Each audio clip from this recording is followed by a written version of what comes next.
The key series from China, the most important series, is the Panda series.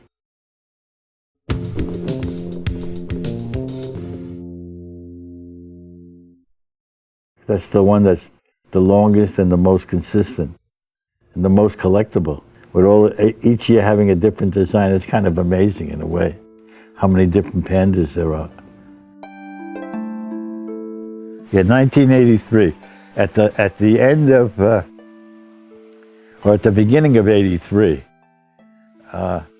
we had a meeting, a Panda. We used to call it the Panda Pool meeting, which was Panda America, Posam Bank, which I don't think Posam Bank even exists now. MTB and Taisei. We were the distributors worldwide, and we met in Japan.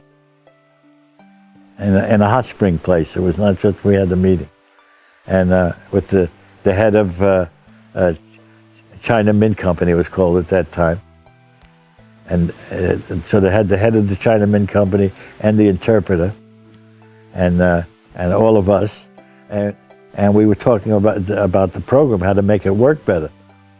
Well, one of the things was that on the 82 coin. This is what really generated the design change. On the 82 coin, they never put a denomination. Although the trial strike had a denomination. In fact, we recently found a sample of a trial strike.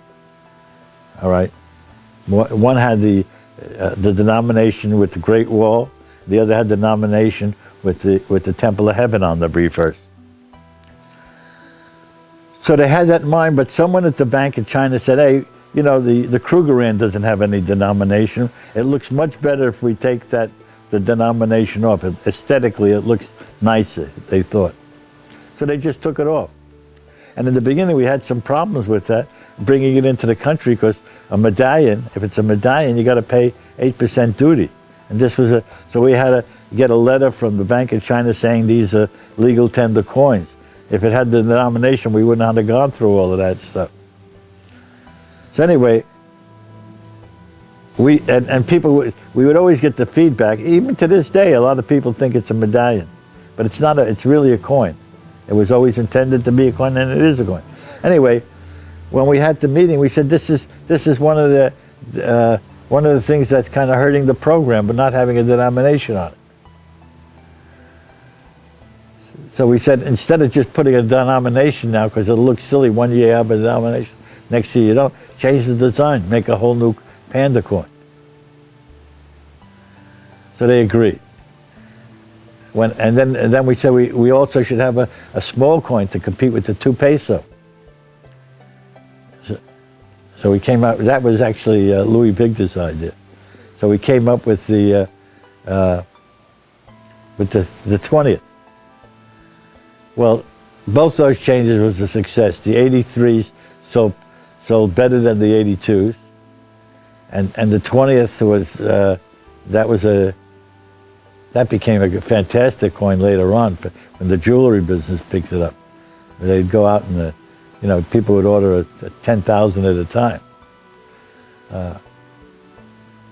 So that's how the design change started. And then after that first year was the success of the design change, then we recommended they change it every year. And they have ever since, except in '02 and '01, where somebody at the bank came up with it. So why are we changing the design every year? You know? Well, I started screaming, don't fool with that. That's been the success of the program. No, they had to change it. They decided they were going to keep the same design every year, like the maple leaf. Well, they realized, if you look at the mintage of the '02, the mintage went way down, because a lot of people that buy Pandas buy them as a collectible, not as a bullion coin.